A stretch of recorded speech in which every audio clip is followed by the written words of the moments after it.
ശ്രീ ഗൗതം, സർക്കാർ കൊടുത്ത സൗജന്യമൊക്കെ വാങ്ങി നക്കിയിട്ട് ഇത് ചെയ്തു എന്നുള്ള പ്രയോഗമാണ് എം മണി നടത്തിയത് തെരഞ്ഞെടുപ്പ് തോൽവിയെക്കുറിച്ച്. അതിനേക്കാൾ ഒട്ടും കുറവല്ലല്ലോ ഇത്. ഒരിക്കലല്ല. നമ്മൾ മനസ്സിലാക്കേണ്ടത് ഈ കഴിഞ്ഞ 10 വർഷത്തെ ഭരണവിരുദ്ധ വികാരം എന്ന് നമ്മൾ പറയുമ്പോൾ അതിനകത്ത് ഏറ്റവും പ്രധാനപ്പെട്ട ഒന്ന് ഈ CPM നേതാക്കളുടെ, പ്രത്യേകിച്ച് മന്ത്രിസഭയിലുണ്ടായിരുന്ന മുഖ്യമന്ത്രിയായിരുന്ന പിണറായി വിജയൻ ഉൾപ്പെടെയുള്ളവരുടെ ശൈലി തന്നെയായിരുന്നു. ശരിക്കും ജനങ്ങൾ ഫെഡപ്പായിരുന്നു. കാരണം ഒരുപക്ഷെ കേരളം കണ്ടിട്ടുള്ള ഏറ്റവും ധാർഷ്ട്യമുള്ള ഒരു മുഖ്യമന്ത്രിയായിരുന്നു പിണറായി വിജയൻ എന്ന കാര്യത്തിൽ സംശയമില്ല. ആളുകൾക്കൊടുവിൽ വെറുപ്പായി. അതായത് ഇയാളെ കാണുന്നത് തന്നെ, TV-യിൽ കാണുന്നത് തന്നെ ഞങ്ങൾക്ക് താല്പര്യമില്ല എന്ന നിലയിലേക്ക് ആളുകൾ പറയുന്നൊരവസ്ഥയിലാണ് കേരളത്തിലൊരു ഭരണമാറ്റം ഉണ്ടാകുന്നത്.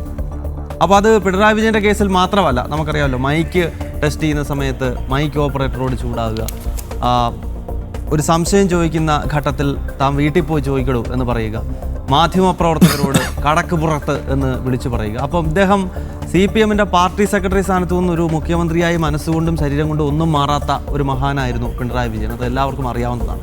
പിന്നെ ഇപ്പോൾ സൂചിപ്പിച്ചതുപോലെ മണിപ്രവാളം, അത് ഒരു എല്ലാ പരിധികളും ലംഘിച്ചുള്ള ശുദ്ധ അസംബന്ധങ്ങൾ ഇങ്ങനെ വിളിച്ചു പറഞ്ഞുകൊണ്ടിരുന്ന MM മണിയെ പോലുള്ള ആളുകൾ. അപ്പോൾ ഇതെല്ലാം മടുത്തിട്ടാണ് കേരളത്തിലെ ജനങ്ങൾ ഒരു ഭരണമാറ്റത്തിനായിട്ട് അവർ തീരുമാനിച്ചത്. പക്ഷേ എന്താ സംഭവിച്ചത്? ഇവിടെ VD സതീശൻ മുഖ്യമന്ത്രിയാകുന്ന ഘട്ടത്തിൽ വലിയ വാചകവടിയായിരുന്നു. അതായത് ഞാൻ പിണറായി വിജയനെ പോലെ ആയിരിക്കില്ല, എനിക്ക് എസ്കോർട്ട് വാഹനങ്ങൾ ഉണ്ടാകില്ല, ഞാൻ പോകുമ്പോൾ ട്രാഫിക് ബ്ലോക്ക് ഉണ്ടാകില്ല, അങ്ങനെ ട്രാഫിക് ബ്ലോക്ക് ഉണ്ടാക്കിയാൽ എന്നെ ഒരു അല്പനെന്ന് മലയാളികൾ വിളിക്കില്ല എന്നാണ് ഈ മഹാനായ VD സതീശൻ പറഞ്ഞത്.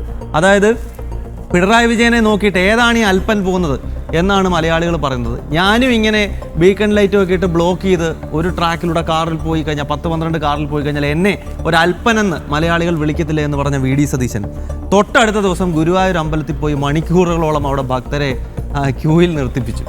അപ്പം ഇദ്ദേഹത്തിൻ്റെ നിലപാടും ഇദ്ദേഹത്തിൻ്റെ പ്രവൃത്തിയുമൊക്കെ വിജയൻ്റെ വഴിയിലൂടെ തന്നെയാണ് എന്ന് ആദ്യത്തെ ദിവസങ്ങളിൽ തന്നെ VD സതീശൻ കാണിച്ചു തന്നതാണ്. അതിനുശേഷം കഴിഞ്ഞ ദിവസം വളരെ വിചിത്രമായ വാദഗതിയാണ്. ഇത്രയും വലിയൊരു പ്രളയത്തെ നേരിട്ട് ഒരു സമൂഹം മുഴുവൻ വലിയ പ്രതിസന്ധിയെ നേരിടുമ്പോൾ മലപ്പുറത്ത് പോയിട്ട് ബിരിയാണിയും കോഴിയിറച്ചിയും കഴിച്ച ഒരു മുഖ്യമന്ത്രിയാണ് VD സതീശൻ എന്ന് പറയുന്നത്. അത് ചോദിക്കുന്ന ഘട്ടത്തിൽ പഴയ മുഖ്യമന്ത്രി അന്ന് പട്ടിണി ആയിരുന്നില്ലല്ലോ, ഞാൻ ഇച്ചിരി ഭക്ഷണം കഴിച്ചു പോയി എന്ന് പറയുകയാണ്. കോമൺ സെൻസ് ഉള്ള ആരും അങ്ങനെ പറയില്ല. നമ്മൾ എന്താണ് ഉദ്ദേശിക്കുന്നത്? അതായത് അന്ന് ആഹാരം കഴിക്കേണ്ടെന്നല്ലല്ലോ പറയുന്നത്, അന്ന് ആഹാരം കഴിച്ചോ, പക്ഷേ തീന്മേശയിൽ ഇത്രത്തോളം വിഭവസമൃദ്ധമായ വലിയ വിലമടിപ്പുള്ള ആഹാരങ്ങൾ കഴിച്ചതിനെയാണ് കേരളത്തിൻ്റെ പൊതുസമൂഹം ചോദ്യം ചെയ്തത്, പരിഹസിച്ചത്. അപ്പോൾ അതുപോലും മനസ്സിലാക്കാതെ ആ ക്വസ്റ്റ്യൻ ചോദിക്കുന്ന മാധ്യമപ്രവർത്തകരോടുള്ള ഇപ്പോഴത്തെ മുഖ്യമന്ത്രിയുടെ ധാർഷ്ട്യം ഓർമ്മപ്പെടുത്തുന്നത് പഴയ വിജയനെ തന്നെയാണ് എന്ന കാര്യത്തിൽ യാതൊരു സംശയവുമില്ല. അപ്പോൾ സ്വാഭാവികമായിട്ടും ഇന്ന് CP ജോൺ നടത്തുന്നതും അതിൻ്റെ മറ്റൊരു രീതിയിലുള്ളൊരു ധാർഷ്ട്യമാണ്. എന്തു പറ്റി CP ജോൺ എന്നാണ് സ്വാഭാവികമായിട്ടും ചോദിച്ചു പോകുന്നത്.